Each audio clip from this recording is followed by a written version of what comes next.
Hello students. तो आज के सेशन में हम लोग आवर इन्वायरमेंट चैप्टर को पढ़ने वाले हैं। ठीक है, इस चैप्टर में हम लोग पढ़ेंगे इकोसिस्टम के बारे में,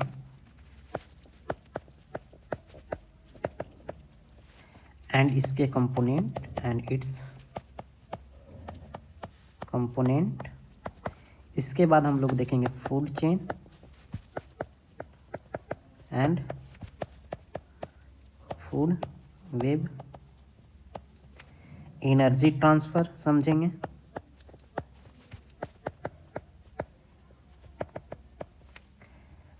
एंड सम लास्ट में हम लोग देखेंगे सम environmental concern.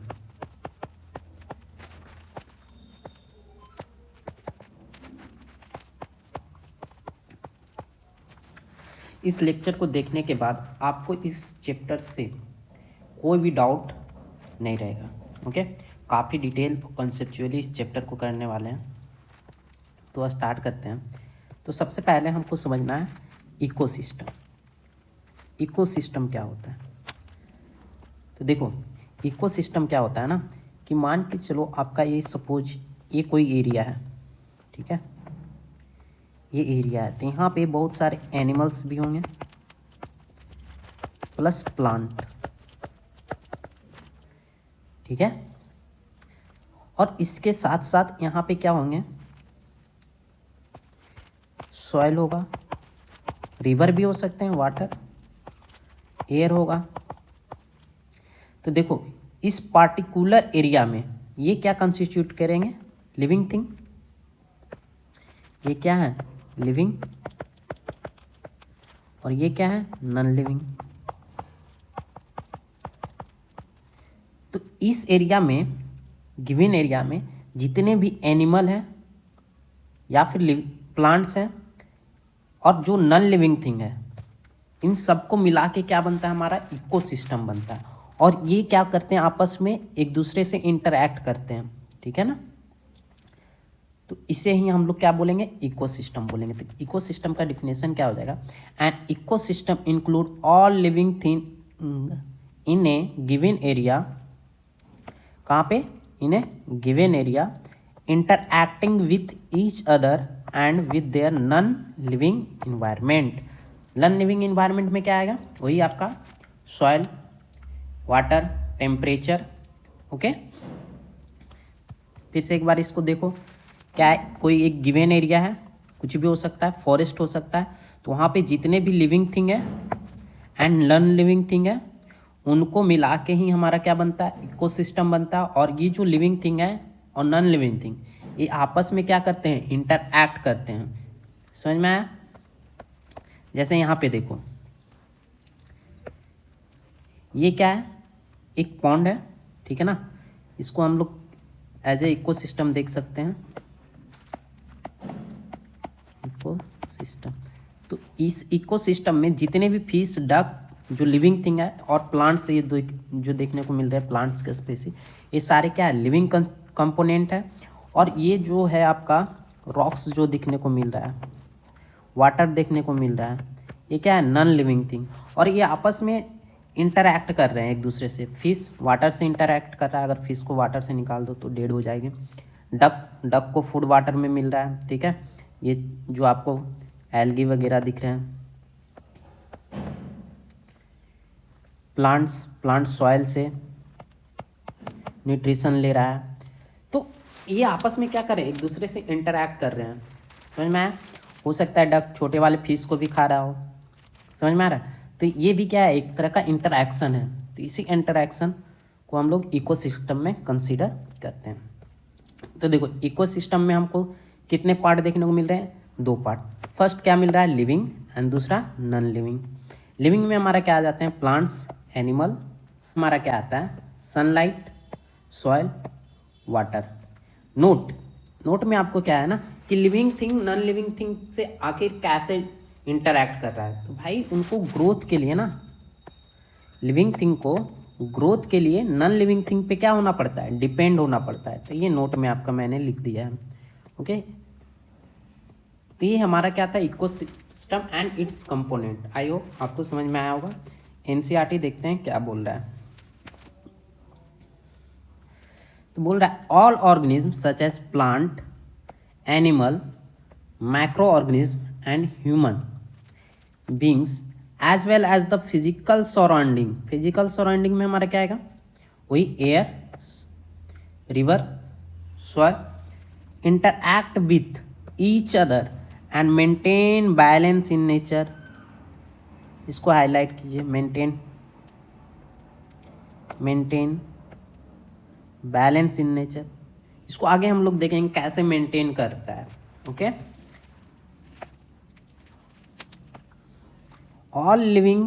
all the interacting organism in an area together with the non-living constitute of the environment from an ecosystem।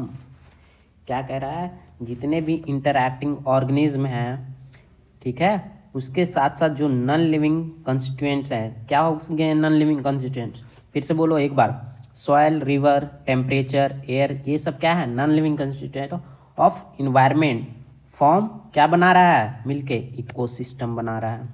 समझ में आया। Thus an ecosystem consist of biotic component. Biotic component क्या हो गया, living things comprising living organism. यहाँ पे लिखा भी है किससे कंप्राइज, बायोटिक कंपोनेंट किससे बना हुआ है, लिविंग ऑर्गेनिज्म से बना है। And abiotic component comprising physical factor like temperature, rainfall, wind, soil and minerals. समझ में आया। ये यहाँ पे दिया है कि अगर आप गार्डन जाते हो तो उसमें से ए बायोटिक और बायोटिक वगैरह, इसको आप रीड कर लेना। ओके, नेक्स्ट हम लोग देखते हैं। देखो क्या बोल रहा है ना, ये देख लेते हैं। तो हम लोग न्यूट्रिशन के बेसिस पे, आप लोगों ने लाइफ प्रोसेस जब पढ़ा होगा तो वहाँ पे हम लोग न्यूट्रिशन के बेसिस पे ऑर्गेनिज्म को 3 टाइप्स में डिवाइड करते थे। एक प्रोड्यूसर, दूसरा कंज्यूमर एंड थर्ड हमारा क्या होता था, डिकम्पोजर। प्रोड्यूसर क्या होता था, जो अपना फूड खुद से बना सके। समझ में आया, जो अपना फूड खुद से बना सके उसे हम लोग प्रोड्यूसर कहते थे। और कौन बनाते थे, प्लांट्स, बैक्टीरिया, किसके थ्रू बनाते थे, फोटो सिंथेसिस। तो आप कमेंट बॉक्स में बताना मुझे कि कौन से बैक्टीरिया जो हैं वो फोटोसिंथेसिस परफॉर्म करते हैं। नेक्स्ट हमारा है कंज्यूमर। कंज्यूमर क्या है ना, कि depend upon producer for the food directly और इनडायरेक्टली। यानी कि प्रोड्यूसर जो फूड बनाया ना, तो कंज्यूमर इस फूड पे डिपेंड होते थे। प्रोड्यूसर फूड अपने लिए भी बनाता है और दूसरों के लिए भी बनाता है, ये आपको पता होना चाहिए। ठीक है, इसके एग्जाम्पल क्या है, एनिमल्स। अब इस टर्म को समझते हैं हम लोग, डायरेक्टली और इनडायरेक्टली क्या है। सपोज कोई प्लांट है यहाँ पे, ठीक है, तो प्लांट को कौन खाएगा, डियर, और डियर को लायन। ध्यान से सुनना। तो प्लांट फूड यहाँ पे प्रोड्यूस किया, एक प्रोड्यूसर है प्लांट, ठीक है, तो इसको कंज्यूम कौन कर रहा है, डियर। तो ये समझ में आया क्या है, डियर डायरेक्टली डिपेंड है, क्या बोल सकते हैं हम लोग, डायरेक्टली डिपेंड है किस पे, प्लांट पे। बट लॉयन किसको खा रहा है, डियर्स को। बट डियर्स में जो एनर्जी आया वो कहाँ से आया, प्लांट से। डियर में जो एनर्जी आया वो कहाँ से आया, प्लांट से। दैट मीन्स लायन के पास जो एनर्जी अल्टीमेटली कहाँ से आ रहा है, प्लांट से आ रहा है। तो इसको हम लोग क्या बोलेंगे, इनडायरेक्टली। डायरेक्टली तो ये किसको खा रहा है, डियर को, बट जो एनर्जी आ रहा है लायन में वो इनडायरेक्टली कहाँ से आ रहा है, प्लांट से आ रहा है। समझ में, ये इनडायरेक्टली और डायरेक्टली। नेक्स्ट हमारा decomposer, make food from dead material. देखो इन्वायरमेंट में जो लिविंग ऑर्गेनिज्म, जैसे प्लांट कोई डेड कर गया, ठीक है, इस पॉन्ड में फिश जो है, यहाँ पे एक सेकेंड, इस पॉन्ड में जो फिश है ये डेड कर गए, तो इसको कौन खाएगा, डेड को। तो ये काम किसका होता है, डिकम्पोजर का होता है। समझ में आया। इसके एग्जाम्पल क्या है, बैक्टीरिया एंड फंगी।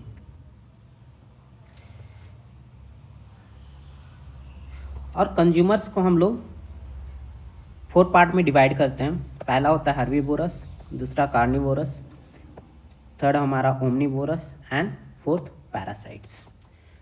तो हर्बीवोरस क्या है? प्लांट को जो फीड कर रहे हैं, इसको हम लोग क्या बोल सकते हैं? इसको हम लोग नेम दे सकते हैं वेजिटेरियन। आपका जो फ्रेंड वेजिटेरियन है उसको क्या बोलेंगे? हर्बीवोरस। और जो सिर्फ क्या खा रहा हो, मीट खा रहा हो, ठीक है, उसको हम लोग क्या बोलेंगे? कार्निवोरस। समझ में आया? ओमनीवोरस जो वेज है और नॉन वेज दोनों खाता हो, उसको हम लोग क्या बोलेंगे? ओमनीवोरस। लास्ट हमारा पैरासाइट्स है। पैरासाइट्स का एक यूनिक फीचर है ना कि ये जिस सोर्स से फूड लेते हैं ना, उसी सोर्स पे अपना शेल्टर भी बनाते हैं। एग्जाम्पल आपका हेयर लाइस, समझना इसको। जो लाइस है वो फूड कहाँ से ले रहा है? आपके बॉडी से, बट वो रह कहाँ रहा है? आपके बॉडी पे ही। तो डैट मीन्स क्या है? उसको फूड भी मिल रहा है आपके बॉडी से और शेल्टर भी मिल रहा है। जब भी ऐसा सिचुएशन है ना, तो वैसे मोड ऑफ न्यूट्रिशन को हम लोग क्या बोलते हैं? पैरासाइट्स बोलते हैं। तो कार्निवोरस क्या करता है? फीड ऑन प्राइमरी कंज्यूमर, ठीक है। हर्बीवोरस का अदर नेम्स क्या है? Primary consumer. कार्निवोरस का अदर नेम क्या है? सेकेंडरी कंज्यूमर, ठीक है। इसको ऐसे समझो ना, ये प्लांट है, प्लांट प्रोड्यूसर है, फूड बनाया, तो फूड को फर्स्ट टाइम कौन इसको कंज्यूम कर रहा है? डियर, तो इसको प्राइमरी कंज्यूमर बोल रहे हैं हर्बीवोरस को। लायन क्या कर रहा है? सेकेंड टाइम कर रहा है, तो इसको सेकेंडरी कंज्यूमर बोलेंगे। ऐसे समझ सकते हो, ओके। डिकम्पोजर हम लोग समझ गए। तो देखो एक बैलेंस हम लोगों ने यहाँ पे पढ़ा था, क्या? Maintain balance in nature. इसको देखते हैं। देखो क्या है? सन के द्वारा, सनलाइट से प्लांट्स क्या करते हैं? फोटोसिंथेसिस के थ्रू फूड बनाया, प्रोड्यूसर है। इनसे जो फूड है वो एनर्जी कहाँ जा रहा है? कंज्यूमर्स में जा रहा है। ये कंज्यूमर अगर डेड हो जाएंगे तो उससे कौन एनर्जी लेगा? डिकम्पोजर। और डिकम्पोजर क्या करेगा? ये जो डेड हुए ना, ये डेड हैं, इनके ऑर्गेनिक मटेरियल को किस में चेंज कर देगा? Simple inorganic. किस में चेंज करेगा? Simple inorganic material. और ये सिंपल इनऑर्गेनिक मटेरियल क्या है? Abiotic component. इसी को हम लोग क्या बोलते हैं? Abiotic component. जैसे क्या हो गया? Soil, water, minerals. और फिर इसी सॉइल, वाटर और मिनरल्स को कौन कंज्यूम करेगा? प्लांट्स। तो ये एक तरह से साइकिल है, और ये साइकिल क्या कर रहा है? मेंटेन कर रहा है। जो एनर्जी है उसको क्या कर रहा है? एक बैलेंस बना के रखे हुए। समझ में आया? तो इसी नेक्स्ट हम लोग देखेंगे डिकम्पोजर। डिकम्पोजर क्या है? डिफिनेशन है ये। They consume, eat dead plants, animal and decompose them, reduce them to simpler form. देखो यहाँ पे क्या था? ये कॉम्प्लेक्स फॉर्म में थे और इसको सिंपल फॉर्म किस में चेंज कर दिया? Minerals, soils. यहाँ पे भी देख सकते हो, प्राइमरी कंज्यूमर इसको कंज्यूम किया, secondary consumer, tertiary consumer, apex predator, ये डेड हो गए। डेड होने के बाद इसके पे डिकम्पोजर इसको खाएगा और इसको क्या कर देगा? सिंप्लीफाई कर देगा। यहाँ पे क्या बनाएगा? मिनरल्स वगैरह रिलीज कर देंगे, सॉइल। और ये मिनरल को फिर कौन यूज कर लेगा? प्लांट। तो इस तरह से ये साइकिल चलते रहता है और नेचर में क्या बना रहता है? बैलेंस बना रहता है। अब एनसीईआरटी हम लोग पढ़ लेते हैं, क्या बोल रही है। We have seen in earlier class that organism can be grouped as producer, consumer and decomposers. Earlier class कहाँ पे पढ़े हम लोग? लाइफ प्रोसेस में।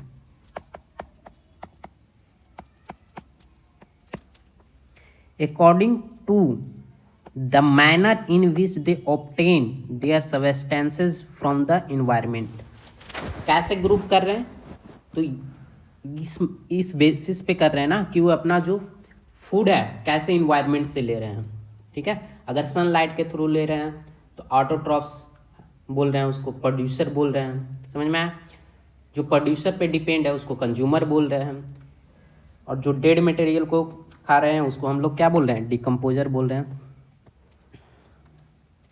Let us recall what we have learned through the self-sustaining ecosystem created by us above। देखो self sustaining ecosystem यही है, इसको हम लोग क्या बोलेंगे? Self sustaining. Self sustaining ecosystem, ये खुद को सब सस्टेन कर रहा है। कैसे? फिर से ध्यान से एक बार सुनना। प्रोड्यूसर क्या किया? एनर्जी प्रोड्यूस किया, प्राइमरी कंज्यूमर, सेकेंडरी कंज्यूमर, और यहाँ से क्या किया होगा? ये मिनरल यूज किया होगा। ऐसे सोचो ना, मिनरल्स यूज किया होगा। और सोचो यहाँ पे डिकम्पोजर अगर नहीं हो, यहाँ पे आपका डिकम्पोजर नहीं हो, ये नहीं हो, तो क्या होगा ना कि ये मिनरल क्या होंगे? यूज होते चले जाएंगे और एक टाइम पे ये क्या होगा? ख़त्म हो जाएगा। तो सोचो क्या ये फिर बाद में सस्टेन कर पाएंगे इसको? फोटोसिंथेसिस के लिए जो मिनरल्स की ज़रूरत है फूड बनाने के लिए या ग्रोथ के लिए, क्या ये क्या ये फिर ग्रो कर पाएंगे? नहीं। इसके लिए क्या है ना कि ये जो मिनरल यूज कर रहे हैं वो वापस इन्वायरमेंट में आना चाहिए। इसके लिए क्या है हमारा? डिकम्पोजर। समझ में आया? तो यही हो गया हमारा क्या? Self sustaining ecosystem.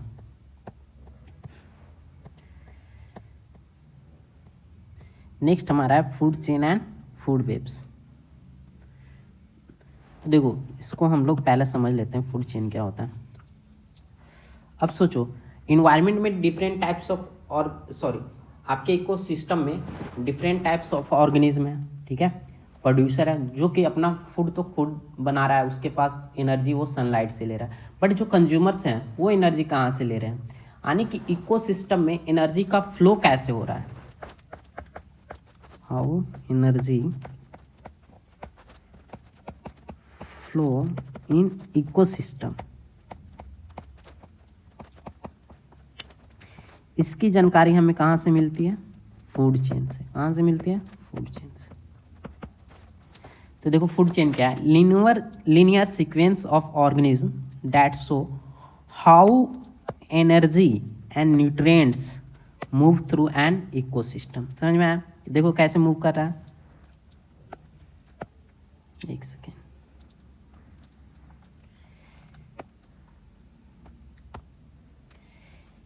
ये क्या है हमारा? प्रोड्यूसर। कहाँ से एनर्जी लिया? सनलाइट से। और यहाँ से एनर्जी इसको कौन खाएगा? भाई प्राइमरी कंज्यूमर। तो ऐसे सोचो ना कि आपके बॉडी में एनर्जी कहाँ से आ रहा है? फूड्स के थ्रू आ रहा है, ठीक है ना। आपके बॉडी में एनर्जी कहाँ से आ रहा है? फूड के थ्रू आ रहा है। तो जो आप फूड ले रहे हो, क्या क्या बोल सकते हैं कि वही एनर्जी आया आपके पास? यानी कि जो एनर्जी फूड में था वो आप में ट्रांसफर हो गया। तो एज ए फूड सोर्स क्या किया? ग्रास को खाया, तो इसके पास क्या आ गया? इनडायरेक्टली एनर्जी आया। फिर ये एनर्जी किस में ट्रांसफर हुआ? फ्रॉग में, फिर स्नेक में, फिर हॉक में, एंड फाइनली डिकम्पोजर के पास जाएगा और ये इसको डिकम्पोज कर देगा, सिंपल इनऑर्गेनिक मटेरियल। ये हमारा क्या हो गया? Food chain. फूड वेब क्या होता है? फूड वेब कुछ नहीं है, बस सिंपल आप याद रखना कि नेटवर्क ऑफ फूड चेन, ठीक है ना। बहुत सारे जब नेटवर्क बन जाता है फूड चेन में तो उसी को हम लोग क्या बोल रहे हैं? फूड वेब बोल रहे हैं। ऐसा क्यों होता है? तो सिंपल सोचो ना, क्या फ्रॉग को सिर्फ स्नेक ही खा सकता है? क्या ग्रास हॉपर को सिर्फ फ्रॉग ही खा सकता है? एक एग्जांपल ले लेते हैं ना, यहाँ पे देखो एग्जांपल, रैट है, तो रैट को देखो, रैट भी खा सकते हैं, स्नेक भी खा सकता है। तो एक ही ऑर्गेनिज्म तो एक ही ऑर्गेनिज्म दो डिफरेंट ऑर्गेनिज्म के फूड हो सकते हैं। इसीलिए क्या हो जाता है? इनमें ब्रांचिंग हो जाता है। देखो जैसे कैक्टस को वुड कीपर भी खा रहा है, वुड रैट भी खा रहा है, ठीक है ना। तो इससे क्या बन रहा है? एक नेटवर्क बन रहा है। देखो ब्रिटल ब्रश को भी खा रहा है, तो इसी को हम लोग क्या बोल रहे हैं? फूड वेब बोल रहे हैं। तो ये फीडिंग रिलेशनशिप बताता है। क्या बताता है हमें? Feeding relationship between organism in and ecosystem. इसे हम लोग क्या बोलते हैं? फूड वेब बोलते हैं। आप एनसीईआरटी में भी देख सकते हो। यहाँ पे ये देखो आपस में जाके कनेक्ट हो जा रहे हैं स्नेक के पास। तो ये जो नेटवर्क बन रहा है ना, इंटरैक्ट हो रहा है, जो इंटरलिंकिंग हो रहा है, इसी को हम लोग क्या बोल रहे हैं? फूड वेब बोल रहे हैं। ओके, आई होप समझ में आ गया होगा आप लोगों को। एनसीईआरटी पढ़ते हैं तो एनसीईआरटी क्या करिए,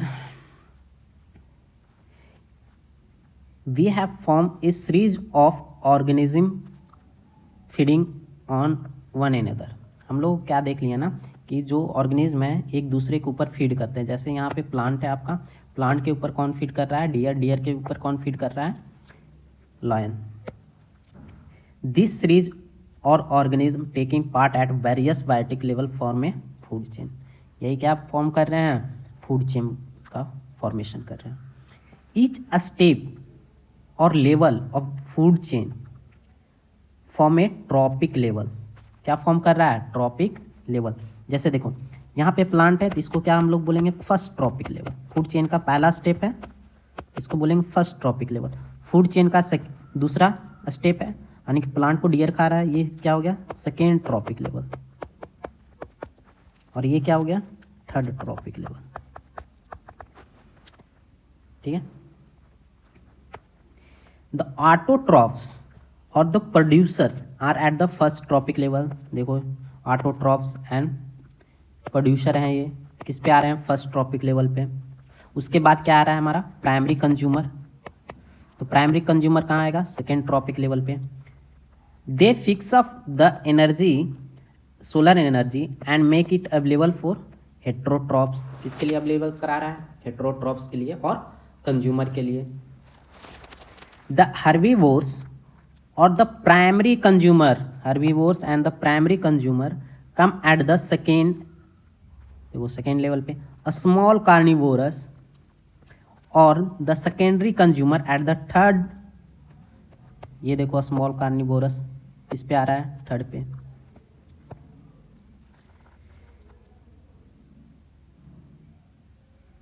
third and larger carnivores the tertiary consumer from the fourth trophic level. इसी यहाँ पे क्या लिखा हुआ? We know that food be eat act as a fuel. मैंने बोला ही था कि जो आपके पास एनर्जी आ रहा है वो कहाँ से आ रहा है? फूड के थ्रू आ रहा है। ठीक है।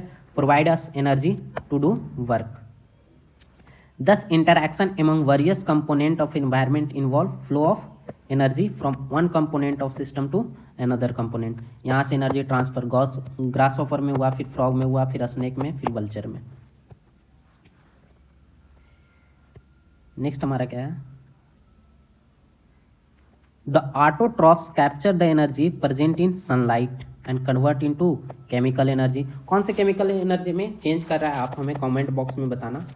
ठीक है। This energy support all the activities of living world.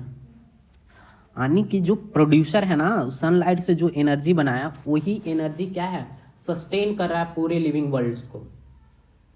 इसीलिए प्लांट्स काफ़ी ज़रूरी होते हैं। और जो ये फूड चेन में एनर्जी है ये अल्टीमेटली कहाँ से आ रहा है? तो आप बोल दोगे प्रोड्यूसर, जो कि गलत है। अल्टीमेटली कहाँ से आ रहा है आपका? सन से। कहाँ से आ रहा है? सन से। क्योंकि इसी सन से ही क्या कर रहे हैं? ये फोटोसिंथेसिस कर रहे हैं इस सन का एनर्जी को यूटिलाइज करके। तो अल्टीमेटली जो फूड चेन में एनर्जी का सोर्स है वो क्या है? हमारा सन है। From autotrophs, the energy goes to the heterotrophs and decomposer. Same वही बातें लिखी हुई है।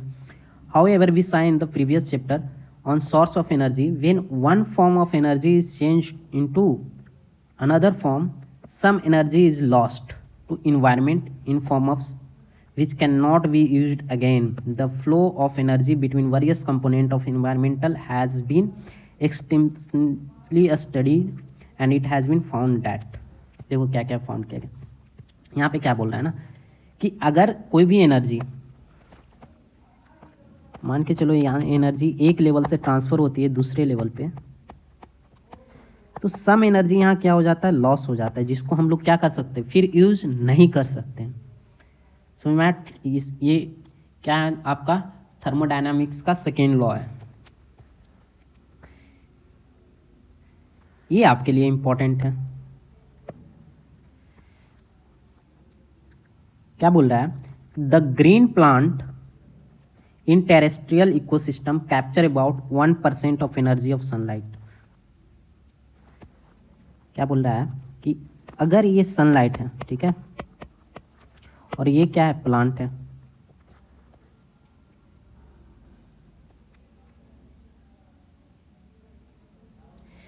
और यहाँ पे अगर सनलाइट का 100 जूल किलो जूल एनर्जी आ रहा है तो प्लांट सिर्फ इसको 1% किलो जूल ही यूज कर पाता है इसका। समझ में आया? यानी कि 99% एनर्जी को ये यूज नहीं कर पाते हैं, और यही 1% एनर्जी पूरे लिविंग वर्ल्ड को चला रहा है।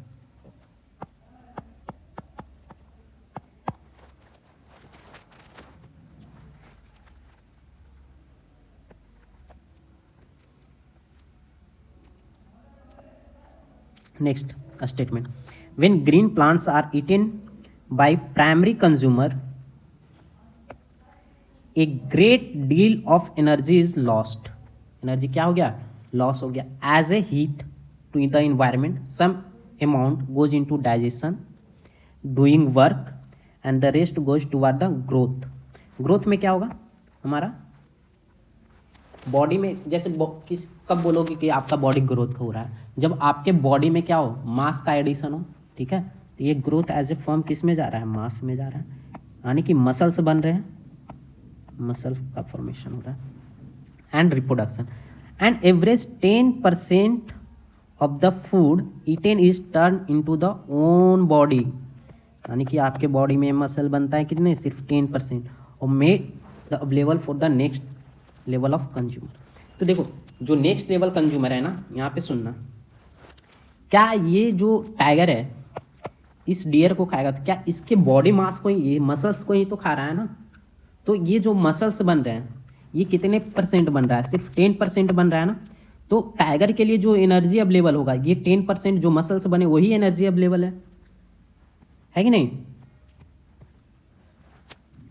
तो यही देखो नेक्स्ट स्टेटमेंट में लिखा हुआ है, the 10% can be taken as average value for the amount of organic material that is present at each step reaches to the next level of consumer।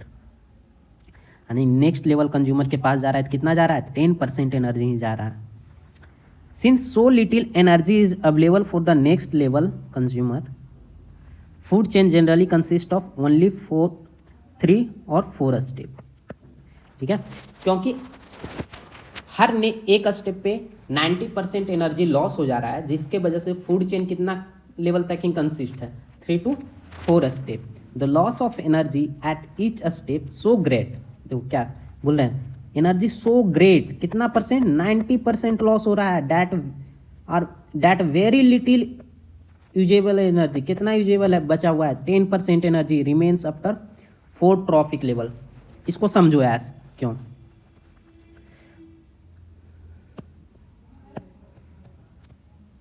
क्या बोल रहा है?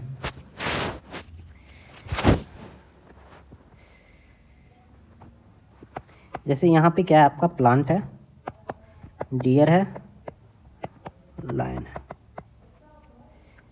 देखो यहाँ पे अगर 100 किलो जूल एनर्जी प्रेजेंट है तो डियर के पास कितना जाएगा? यहाँ पे इसका 10% कितना जाएगा? इसका 10% कितना होगा? 10 किलो जूल। फिर यहाँ पे कितना जाएगा? 10%, वो कितना होगा? 1 किलो जूल। 90% क्या हो रहा है? एनर्जी लॉस हो रहा है। 90% एनर्जी क्या हो रहा है? 90% लॉस्ट हो जा रहा है इस एनर्जी का। इस 10% का 90% क्या हो रहा है? लॉस हो जा रहा है। किस फॉर्म में लॉस्ट हो रहा है? बोलो, हीट और किस में? वर्क में। और लाइफ के लिए जो इम्पोर्टेंट प्रोसेस है, जैसे आप डाइजेशन कर रहे हो, रिप्रोडक्शन कर रहे हो, आपके बॉडी में एक्सक्रीशन हो रहा है, तो ये जो आपके बॉडी को लाइव रखने के लिए जो एनर्जी खर्च हो रहा है ना, ये भी इंक्लूड है। ठीक है, एनर्जी फॉर लाइफ प्रोसेस। तो देखो अगर इसके बाद फिर मैं कोई और टॉपिक लेवल ऐड करूं तो यहाँ पे जो एनर्जी प्रेजेंट होगा वो क्या होगा? 0.1 किलो जूल। तो ये क्या किसी लाइफ को सस्टेन करने के लिए पॉसिबल है? खुद सोचो। अगर इसके आगे भी चले जाएंगे तो कितना हो जाएगा? 0.01 किलो जूल। तो यहाँ पे जो लाइफ होगा ना, ये सस्टेन करना इम्पॉसिबल है एक तरह से। इसीलिए जो फूड चेन होते हैं ना, 3 से 4 ही ट्रॉपिक लेवल को आप लोग मैक्सिमम से मैक्सिमम अगर जाइएगा तो 5 ट्रॉपिक लेवल को मिलेगा, इससे ज़्यादा आप लोगों को देखने को नहीं मिलेगा। ओके, तो इसके पीछे का लॉजिक ये है। फिर क्या बोल रही है NCERT, there are generally greater number of individual at lower trophic levels of an ecosystem, the greatest number is of the producer. इसको समझो, इसको हम लोग एक क्वेश्चन से सॉल्व करेंगे, सुनो। तो इसे हम लोग 2 केस से समझेंगे। केस नंबर 1, ठीक है, यहाँ पे क्या है प्लांट, सेकेंड स्टेप पे क्या है आपका ट्रॉपिक लेवल पे डियर, थर्ड पे क्या है लायन, ठीक है। नंबर ऑफ प्लांट यहाँ है 30, each plant produce 10 kilo joule energy. Okay, यहाँ पे कितने डियर है, 15 डियर, और यहाँ पे लायन कितना है 1। तो यहाँ पे टोटल एनर्जी कितना प्रोड्यूस हो रहा है, 300 किलो जूल। ओके, और यहाँ पे 1 डियर को ना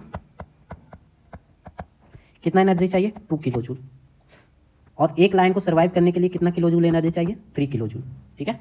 इस मिनिमम 3 किलो जूल एनर्जी एक लाइन को सर्वाइव करने के लिए आपको चाहिए।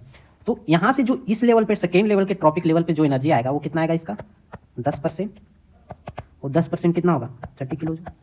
देखो सस्टेन कर रहा है 15 इंटू 2 30 किलो जूल। एक लाइन को सस्टेन करने यहाँ से फिर 10% एनर्जी जाएगा, वो कितना होगा, 3 किलो जूल। तो अभी लाइन सस्टेन कर पा रहा है। बट अगर हम प्लांट के नंबर को क्या कर देते हैं, कम कर देते हैं, इस केस को उल्टा करते हैं, यहाँ पे हम लोग नंबर ऑफ प्लांट 20 कर देते हैं, और ईच प्लांट कितना प्रोड्यूस कर रहा था, 10 किलो जूल। तो टोटल एनर्जी यहाँ कितना होगा, 200 किलो जूल। और यहाँ पे डियर का जो नंबर है वो क्या रखते हैं, सेम ही रखते हैं, 15 डियर ही रखते हैं। ओके, तो यहाँ पे एनर्जी जो आएगा ना इसका कितना आएगा, 10%, और वो कितना होगा, 20 किलो जूल। बट एक डियर को कितना चाहिए, 2 किलो जूल। तो मिनिमम एनर्जी यहाँ पे कितना चाहिए था, 30 किलो जूल, बट अवेलेबल कितना है, 20 किलो जूल। तो क्या ये डियर के पॉपुलेशन को एनर्जी सपोर्ट कर पाएगा, कभी नहीं कर पाएगा। ये तो 10 डियर के लिए ही ना है भाई एनर्जी अवेलेबल। ये 5 डियर क्या करेंगे, तो यहाँ पे क्या होगा, ये 5 डियर एलिमिनेट हो जाएंगे। समझ में आ रहा है, सर्वाइवल ऑफ फिटेस्ट, डार्विन। और लायन का देखो यहाँ से कितना, लायन के लिए जो एनर्जी जाएगा वो क्या होगा, 10%, जो कि क्या है, 2 किलो जूल। और लाइन को सर्वाइव करने के लिए कितना एनर्जी चाहिए था, 3 किलो जूल। क्या ये एनर्जी लाइन को सपोर्ट कर पाएगा, नहीं, और लाइन क्या हो जाएंगे, यहाँ से एलिमिनेट हो जाएंगे। अगर अब सोचो ना, एक कंडीशन लाओ कि प्रोड्यूसर का नंबर कम कर दो, और कम कर दो, यहाँ प्लांट 10 कर दो और डियर 20 कर दो, क्या ये डियर के सपोर्ट कर पाएगा, नहीं। इसीलिए हमेशा इकोसिस्टम में आप देखोगे कि जो प्रोड्यूसर होते हैं उसके नंबर क्या होते हैं, नंबर ज़्यादा होते हैं, ग्रेटेस्ट नंबर। समझ में आया, किसका होगा, प्रोड्यूसर का होगा। नेक्स्ट स्टेटमेंट में क्या बोल रहा है, the length and complexity of food chain very greatly, each organism is generally eaten by 2 और more other kind of organism. मैंने पहले समझा रखा, उसी को स्टेटमेंट में ये बोल रहा है। क्या होता है ना कि एक जैसे रैट का मैंने एग्जांपल लिया था, उसको क्या कौन कैट भी खा रहे हैं और स्नेक भी खा रहे हैं, जिसकी वजह से क्या होता है, turn by several other organism instead of straight line के जो क्या आपको देखने को मिलता है, ब्रांच देखने को मिलता है। इसी को हम लोग क्या बोलते हैं, फूड चेन बोलते हैं। तो इस क्लास में इतना ही। नेक्स्ट क्लास में हम लोग देखेंगे how do our activity affect environment. छोटा सा टॉपिक है, इसको नेक्स्ट क्लास में हम लोग कर लेंगे। यहाँ पे देख सकते हो सनलाइट से एनर्जी आया, वो किस में गया, प्रोड्यूसर में, प्रोड्यूसर से हर्बीवोरस, फिर कार्निवोरस और टॉप कार्निवोरस में जा रहा है। ये आपका क्या हो गया, फूड वेब का डायग्राम दे रखा है। आई होप आपको ये लेक्चर